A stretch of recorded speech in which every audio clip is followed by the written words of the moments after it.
संजय की बुक का पहले ले लेते हैं, और उसका पहला जो सबसे इम्पोर्टेंट पॉइंट है वो है पॉलिटिक्स ऑफ इंफॉर्मेशन, जिसको हम आज की भाषा में वॉर ऑफ नैरेटिव कहते हैं।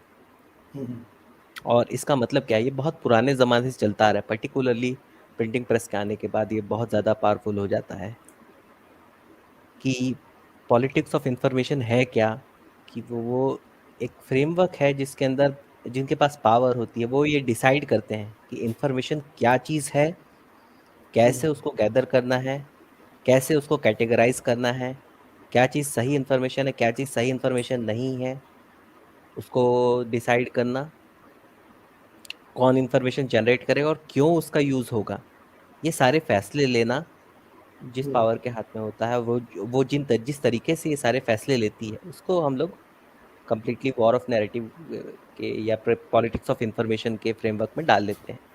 तो इन हम्म, सारे क्वेश्चंस के आंसर में जो चॉइस बनाता है, जिसके पास पावर होती है, वो अ, उसको हम लोग कहेंगे पॉलिटिक्स ऑफ इंफॉर्मेशन। और ब्रिटिश लोगों ने जब कॉलोनियल इंडिया में जब आए थे तो उन्होंने ये किया था, उन्होंने हमारी पॉपुलेशन को कैटेगराइज किया, उसको पर्टिकुलरली ग्रुप फॉर्म किया, उन्होंने उस ग्रुप में सेंसस करा के भारतीय पॉपुलेशन को डाला, और वो हम लोग आज तक फॉलो करते आ रहे हैं।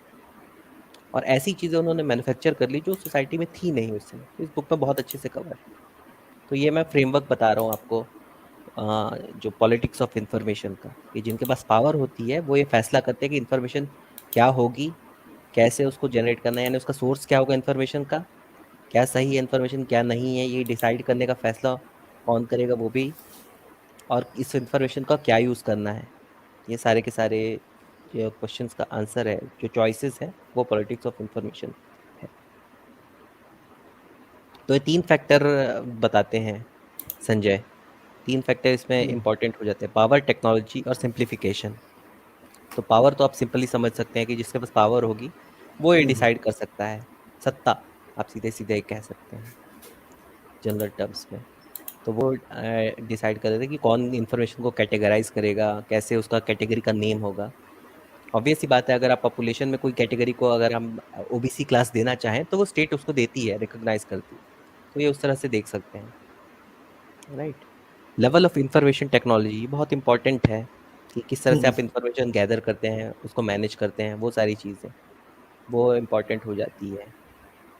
और जिसके पास ये पावर होगी, इंफॉर्मेशन टेक्नोलॉजी होगी, वो अपनी वॉर ऑफ नैरेटिव बहुत अच्छे से चला सकता है।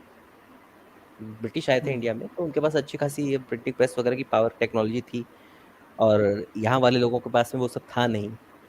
तो यहाँ वाले तो 1857 में भी अपनी मैसेजिंग किससे करते थे, रोटी और कमल से करते थे। स्कूल बुक में पहले पढ़ा था कि रोटी और कमल हम्म, से मैसेज भेजते थे गांव से गांव। तो वाह, इस तरह से उन लोग की मैसेजिंग चलती थी, क्रांति के लिए मैसेज। तो जिसके पास इंफॉर्मेटिव टेक्नोलॉजी, उनके पास तो वो थे, बेतार के तार, टेलीग्राफ था उनके पास, उनके पास हम्म, न्यूज़पेपर्स थे, उस टाइम तक आ गए थे, प्रिंटिंग प्रेस थी उनके पास। तो जिसके पास ये इन्फॉर्मेशन होगी वो मज़े से चीज़ों को कैटेगराइज करेगा, वो डिसाइड करेगा कि क्या कैटेगरीज होंगी, और मज़े से अपनी पॉलिटिक्स ऑफ इंफॉर्मेशन खेलेगा। Knowledge is power, old cliché भाई। जो आर्कियोलॉजी ऑफ नॉलेज में ये मिशेल फूको भी यही बोलता है, if you have read, I am sure you have read instant. तो ये है दूसरी चीज़, दूसरा फैक्टर जो अब ये डिसाइड करता है कि किसका नैरेटिव चलेगा। और तीसरा फैक्टर है, और ये है principle principle of simple information, कि कैसे वो लोगों तक पहुंचाना है सिंपली। कि आपने जो चीज़ें बनाई हैं, जो कैटेगराइजेशन वगैरह आपने किया है, या जो भी आपका नैरेटिव है, उसको सिंपल फॉर्म में बनाइए और वो बड़े आसानी से समझ पाएगा। तो ये एक सिंपल इंफॉर्मेशन का यूज़ करते हैं जिनके पास ये होती है पावर्स, अपने नैरेटिव को चलाने की। तीन चीज़ें हैं, बहुत इंपॉर्टेंट है ये तीनों फ्रेमवर्क के अंदर, और ब्रिटिश के पास ये तीनों चीज़ें थीं। उन्होंने सिंपल नैरेटिव चला दिया था। सिंपल नैरेटिव ट्रूथ होना ज़रूरी नहीं है, सिंपल नैरेटिव का सिंपल होना ज़रूरी है फैलने के लिए, उसका सच्चाई से वास्ता जैसा हो ये एक ज़रूरी नहीं है। एग्जांपल दो दे सकते हो क्या, कोई भी एक हाँ, एग्जांपल इसमें? सिंपल इंफॉर्मेशन का एग्जांपल है, जैसे अगर आप 2008 का वो ले लेते हैं, क्रैश, मार्केट क्रैश। हम्म, तो लोग उसका एक ही, पर्टिकुलरली एक्सपर्ट इकोनॉमिस्ट लोग भी उसका एक ही रीज़न बता देते हैं, कि वो लोग ये बता देते हैं कि सिर्फ और सिर्फ उन लोगों ने ज़रूरत से ज़्यादा लोन दे दिए थे और उसकी हम्म, वजह से मार्केट क्रैश कर गया था। लेकिन बहुत सारे सैकड़ों रीज़न हैं, जब आप एनालाइज करने जाए किसी सिस्टम को, सैकड़ों रीज़न है, उसकी वजह से होता है चीज़ें। कोई भी घटना होती है उसका सिर्फ और सिर्फ एक कारण नहीं होता है, it's a cascading chain of event और it's a network of things जो उस चीज़ को अफेक्ट करती है। लेकिन आमतौर पे हम लोग मान लेते हैं कि यही एक चीज़ है, उसकी वजह से हुआ है। भारत की आज़ादी के लिए हम लोग मान लेते हैं किसको जिम्मेदार, सिंपली गांधी जी को मान लेते हैं, गांधी जी और उनका मूवमेंट को मान लेते हैं, which is not actually reality, in fact not even first close to world war reality. भी हम यही बोलते हैं ना, फर्स्ट वर्ल्ड वॉर वो ऑस्ट्रियन एम्परर को मार दिया था तो वहां से शुरू हुआ। हाँ, So it's like ओवर तो सिंप्लीफिकेशन। ये चीज़ होती है, नैरेटिव बड़ी आसानी से फैल जाते हैं। जिसके पास पावर होती है वो अपना सिंपल इन्फॉर्मेशन बनाता है, सिंपल सा नैरेटिव बना के चला देता है। तो ये फेयरली इजी टू अंडरस्टैंड है। तो ये आर्यन इन्वेजन के बारे में भी यही सारी तीनों चीज़ें आपके सामने दिखाई देती हैं। ये ध्यान में रखिएगा जब हम उसकी बात करेंगे, तो ये फ्रेमवर्क बहुत इंपॉर्टेंट है। यह है प्रिंसिपल ऑफ सिंपल इन्फॉर्मेशन। तो संजय कहते हैं यहाँ पे, ये जो ट्राइंगल आपको दिख रहा है, ये ट्राइंगल इंफॉर्मेशन की हायरार्की को प्रेजेंट करता है। जैसे जैसे इंफॉर्मेशन प्रोसेस होती जाती है उसमें वैल्यू ऐड होता जाता है। इसमें आपको थोड़ा ऊपर लेना पड़ेगा क्योंकि शायद मैं समझता हूँ ठप रहा है, नीचे दिख नहीं रहा। अच्छा, आप लेआउट को वो कर सकते, मैं क्योंकि मैं स्लाइड शो मोड में चला रहा हूँ, लेआउट को ना अच्छा हम अच्छा लोगों को हटा दीजिए, अच्छा, लेआउट चेंज लेआउट शायद करके इसको हटा सिर्फ और देता सिर्फ हूँ। स्लाइड मोड में रख दीजिए, बहुत अच्छा बढ़िया। चलिए, लेआउट हटा ये कर देता हूँ। हाँ हाँ, ठीक है, अब तो एवरीथिंग इज फाइन या। सभी दर्शक भाई हमारे देख पा रहे होंगे कि ये एक DIKW हायरार्की बोलते हैं इसको, इंफॉर्मेशन प्रोसेसिंग की हायरार्की बोलते हैं। हमारा जो नॉलेज होता है इसी हायरार्की में अरेंज होता है। सबसे पहले आपको डेटा मिलता है जो कि नंबर फैक्ट्स वगैरह के एकदम रॉ फॉर्म में होता है। फिर आप पूछते हो व्हाट, ये क्या है, ये चीज़ है क्या आपके सामने जो दिख रही है। जैसे आप किसी दूसरे एकदम नए इलाके में चले गए, आप देख के बोल रहे हो ये सब है क्या, तो आप व्हाट उससे पूछते हो, what is this, what is that, तो आप कैटेगरीज बनाना शुरू करते हो, तो उससे वो डेटा लेबल लगाते हो आप, फिर वो इन्फॉर्मेशन में बदल जाता है। फिर आप पूछते हो कि इसका यूज़ क्या करूँ, how to do this, how to do that, तो इसके बेसिस पे आप फिर आप मॉडल बनाते हो, ये होता कैसे है करके, ये होता कैसे है, ये कैसे होता है, तो उसके बेसिस पे, उस इंफॉर्मेशन के बेसिस पे आप मॉडल्स थ्योरीज बनाते हो, ये कैसे होता है, वो कैसे होता है, ये सवाल पूछते हो, तो नॉलेज आपके पास बनना शुरू होता है। और फिर आखिरी में जब आप बहुत ज़्यादा नॉलेज गेन कर लेते हो उस सिस्टम के बारे में, तब फिर आप पूछते हो कि why is this like this, ये ऐसा क्यों है, या फिर ये सब मेरे पास ऑप्शन, इनमें सबसे अच्छा कौन सा है। तब आप विजडम के लेवल पे पहुंचते हो जहाँ पे फिलॉसफी और एक्चुअल ट्रूथ्स आते हैं। लेकिन ये जो मैंने बताया है ये एक्सपर्ट पर्सपेक्टिव है, जो लेफ्ट साइड का मैंने बताया। अब आप राइट साइड में एक ऑर्डिनरी ऑडियंस के पास जाओगे जो कि इस फील्ड का एक्सपर्ट नहीं है, वो बी कैसे शुरू केयरफुल व्हेन करता यू आर है। Saying left and right actually. We are ठीक है, एग्जिस्टिंग तो इन अ हाईली इन्फ्लेमेटरी, है ना, पॉलिटिकल हाँ, एनवायरनमेंट ये में सिर्फ और है। सिर्फ डायरेक्शन के सेंस से बता रहा हूँ, जी जी आइडियोलॉजिकल जी, सेंस में लेफ्ट और राइट नहीं है। तो इस पॉलिटिकल तरफ सेंस हम में लोग नहीं है जाते हैं, ये डायरेक्शन के सेंस में अगर दर्शकों को इस बता दें। तरफ हम लोग जाते हैं तो वो वहां पे चलता है। एक आम आदमी जो देखता है, एक व्यक्ति जो उस डोमेन का एक्सपर्ट नहीं है, वो देखता है पहले, जब भी किसी चीज को देखता है, नई चीज को, एकदम रॉ डेटा को देखता है, तो उसके बारे में वो स्टोरीज डेवलप करता है, वो स्टीरियोटाइप बनाना शुरू करता है, और उसके लेबल जेनरिक लेबल्स होते हैं जब वो डेटा को देखता है। ठीक है, उसके ऊपर जब इंफॉर्मेशन के लेवल पे हम लोग आते हैं, जब उसको और प्रोसेस करता है वो, क्योंकि व्हाट क्वेश्चन पूछता है वो, ये है क्या करके, तो वो कॉम्प्लेक्स स्टोरी बनाता है उसके बारे में, और फिर वो अपने सोर्स के बेसिस पे उसको वैलिडिटी दे देता है, कोई भी सोर्स हो उसका, उसके बेसिस पे वो वैलिडिटी दे देता है उस स्टोरीज को। देखिए कई सारी चीजें यहाँ पे बनना शुरू हो जाती हैं। आप लोक कथाएं वगैरह जो बनती हैं, लोक गाथा, मिथ वगैरह यहाँ पे बनना शुरू हो जाते हैं। ठीक है जी, बहुत बढ़िया। और ऊपर आगे बढ़े, और स्ट्रांग होता है फिर नैरेटिव। तो यहाँ पे अब उसको यूज कैसे करना है, या ये ऐसा क्यों हुआ है, ये सवालों का जब आंसर देना शुरू करते हैं इस वाले साइड पे, तब वो ट्रेडिशन बना लेता है उस प्रोसेस्ड इंफॉर्मेशन के बेसिस पे जो उसका नॉलेज होता है। और उसके ग्रुप इंटरेस्ट यहाँ पे लाई करते हैं, क्योंकि उसको यूज करना है उस इंफॉर्मेशन को, और उसको ये एक्सप्लेन करना है चीज़ों को कि ये ऐसी हैं क्यों, समाज ऐसा क्यों है। तो इस तरह की चीज़ों को वो ट्रेडिशन या ग्रुप इंटरेस्ट बना लेता है।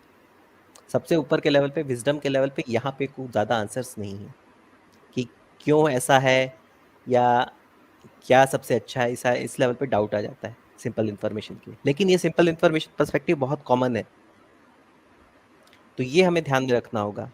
तो इधर वाले जो हैं, जो बाईं तरफ में देख रहे हैं हम लोग डायरेक्शन में, तो उधर एक्सपर्ट पर्सपेक्टिव है, कुछ क्वेश्चंस को आंसर कर रहे हैं और उसके बेसिस पे वो इन्फॉर्मेशन प्रोसेस करते जा रहे हैं। राइट साइड में भी है, लेकिन वो जेनेरिक पर्सपेक्टिव से देख रहे हैं, सिंपल इन्फॉर्मेशन पर्सपेक्टिव से।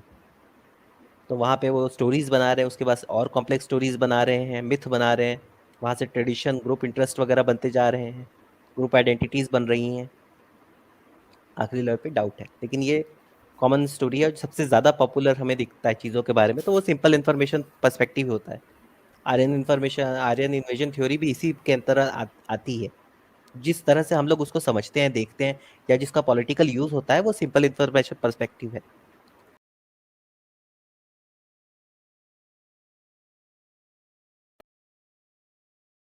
पोज कर रहे थे पर्टिकुलरली ये पाकिस्तान की डिमांड, जिनमें से एक रीज़न था कि इंडियन नेशनलिज्म की जो आइडेंटिटी, वो हम सब एक हैं पे बनी हुई है। हम सब एक नेशन के हैं और हमारा जो सिविलाइजेशन है वो बहुत पुरानी सिविलाइजेशन है। जबकि जो ब्रिटिश हिस्ट्री को अगर हम लोग देखते हैं, ब्रिटिश हिस्टोरियोग्राफी इन इंडिया जिस सीरीज़ में हमने बात की थी, उस पे हमने देखा था कि ब्रिटिश नैरेटिव ये था कि भारत एक राष्ट्र नहीं है, ये एक छोटी-छोटी स्टेट्स का हिस्सा है। टाइम टाइम पे वो बदलता रहता था अलग-अलग तरह से, लेकिन वो कभी भी इंडिया को एज़ अ नेशन नहीं मानते थे। और ये चीज़ इंडियन नेशनलिस्ट को बहुत खलती थी, पर्टिकुलरली उनके पीठ पे छुरा घोंपने वाला काम हो गया जब मुस्लिम लीग ने ये डिमांड उठाई कि we are a separate nation, क्योंकि उनका अस्तित्व ही खतरे में आ गया है कि the idea of nation that Indian nationalist build, ये उसके साथ एक बहुत बड़ा धोखा है और उस आइडिया को तोड़ने का एक बहुत बड़ा ये वेपन साबित हो सकता था। तो इसीलिए इंडियन नेशनलिस्ट रैशनल रीजन की वजह से उसको अपोज कर रहे थे, मुस्लिम लीग के इस आइडिया को। और अब हम लोग आ जाते हैं आज के टॉपिक पे, जो कि इसी से हम लोग शुरू करते हैं, जो इंडियन आयो साहब, नेशनलिस्ट गुस्सा। जी आयो साहब, ये कमेंट को एड्रेस करते हैं फौरन से, फिर हम लोग स्टार्ट कर देंगे। छोड़िए इनका, मैं सिर्फ हाँ ये मुल्ला मुनाफिक की बात कर रहे हैं। अभी उनके तो खैर दाढ़ी में जू निकलते हैं और जब बेगम को बोसा लेते हैं तो जू उसकी खुराक बन जाती है उनके बेगम की। बहरहाल ये मैं दर्शकों को ये भी बता दूं कि हमारी स्ट्रीम जो है अभी ट्विटर पर भी चल रही है। जी, ट्विटर हम भी ट्विटर एडेड है पे भी तो लाइव है। जी हम लोग जो है इस वक्त ट्विटर पर भी लाइव है। तो आप कम से कम ट्विटर पर जाके डिस्टोपिया टूरिज्म पे हैंडल पर जाके ये जो लाइव स्ट्रीम चल रही है उसे शेयर करिए, जितना चाहे डीएम करिए, जितना चाहे शेयर करिए, ताकि ज़्यादा से ज़्यादा लोग देख सकें। जी, आप रिट्वीट मारें उसको, जो हमारी लाइव जी टेलीकास्ट अभी चल रही है, उसको जाके रिट्वीट कर दें ट्विटर पर। जी आयो साहब। जी, तो आज हम लोग वहीं से इसी सवाल से शुरुआत करते हैं कि क्या इंडिया शुरू से एक नेशन था या नहीं था, और इसकी हम लोगों ने भी थोड़ी बहुत बातें की हैं इस बारे में, तो उससे आगे बढ़ने की कोशिश करते हैं यहाँ पर। तो हम लोगों ने ब्रिटिश हिस्टोरियोग्राफी इन इंडिया, जब मैंने वो आर्यन इन्वेजन थ्योरी के अंदर जो पार्ट कवर किया था, तो जयवर्धन सिंह जो कि जेएनयू से पीएचडी कर रहे हैं, एंशियंट हिस्ट्री में पीएचडी कर रहे हैं, उन्होंने टॉक दी थी how British wrote Indian history. उन्होंने बताया था कि जैसे जैसे ब्रिटिश लोग इंडिया में आए और उन्होंने जब जब जैसी जैसी सिचुएशन देखी, उस हिसाब से उन्होंने इंडिया के बारे में नैरेटिव बदलना चेंज कर दिया। तो उन्होंने शुरुआत की थी कि क्यों हम लोग इंडिया में आएंगे, क्योंकि इंडिया एक डेस्पोटिक स्टेट का एग्लोमरेशन है। डेस्पोटिक यानी कि तानाशाही करने वाले राज्य, और वो अपने लोगों का ध्यान नहीं रखते हैं, यहाँ के लोग दबे कुचले हैं तो हमें उनको बचाना है। यहाँ से शुरुआत हुई उनके नैरेटिव की। फिर जब ईस्ट इंडिया आके रूल करने लग गई, तो एडमिनिस्ट्रेटिव पावर कम होने की वजह से वो लोकल जो कम्युनिटीज थे उनको एडमिनिस्ट्रेशन का काम देने लग गए। तो उन्होंने कहा कि India is a group of village communities, India lives in the heart of villages. इस तरह का नैरेटिव चला दिया उन्होंने, कि ऑब्वियस सी बात है, क्योंकि पंचायत का बजट कम होता है। ब्रिटिश का काम सिर्फ इतना था कि कलेक्टर बिठाए और पैसा वसूले, विलेज खुद को गवर्न करे। तो ये नैरेटिव इस इंडिया के बारे में चल पड़ा। फिर 1857 के रिवोल्ट के बाद उन्होंने सोचा कि ये विलेज नैरेटिव वाला तो फेल हो रहा है, अब हमको इंडिया में रहने के लिए कोई और चाहिए नैरेटिव। तो उन्होंने एक नैरेटिव बनाया फ्यूडल सोसाइटी का। फ्यूडल सोसाइटी के नैरेटिव में ऐसा था कि जो ब्रिटिश लोगों के साथ थे वो इंडिया के नेचुरल सॉवरिन टाइप के बन गए, और वो लॉर्ड्स बन गए, और उनके ऊपर सबसे ऊपर क्वीन ऑफ ब्रिटिश एम्पायर वो बन गए उनकी लीडर, और she was elected by God. और सभी को इस तरह से उन्होंने साबित कर दिया कि भाई इस तरह से वी कैन रूल इंडिया। ठीक है जी, नेचुरल लीडर्स और नेचुरल सॉवरिन है।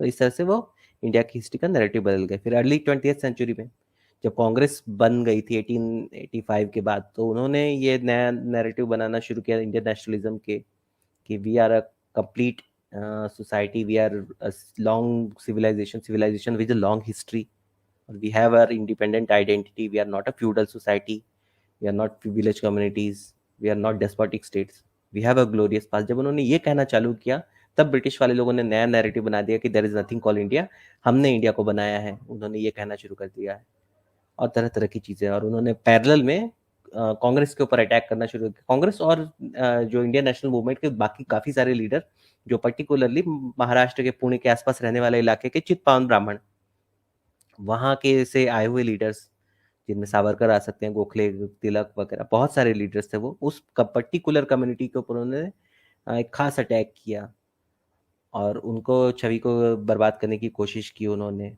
और एक ब्राह्मणों का डर फैला दिया कि भाई अगर हम चले जाते हैं, ब्रिटिश लोगों ने ये कहा कि हम चले जाते हैं भारत से, तो ये ब्राह्मण आके अपना पुराना जो ये है सोशल हायरार्की में अपना जगह वो उठा लेंगे, और साथ ही साथ हमने जो नेशन स्टेट बनाई है, जो ब्रिटिश लोगों ने कहा हमने बनाई है नेशन स्टेट, उसके सारे इंस्ट्रूमेंट के ऊपर ये ब्राह्मण कब्जा कर लेंगे, ये डर उन्होंने बैठा दिया। जी, और आपकी माफी चाहूंगा सर, आपकी जो स्ट्रीम थी आर्यन इन्वेजन थ्योरी वाली, उसमें भी ये चीज क्रिएट की गई थी और आपने बताया था क्लियरली कि किस तरह से एक हिस्ट्री और एक नैरेटिव को क्रिएट किया गया था। तो इससे वहाँ इसका टाई अप होता है, जो नैरेटिव क्रिएट किया गया था कि एक सोसाइटल स्ट्रक्चर है, ऐसे है वैसे है, and there is a group of people, बाकी लोगों पे वो क्या कहते हैं चढ़ के अत्याचार करते हैं।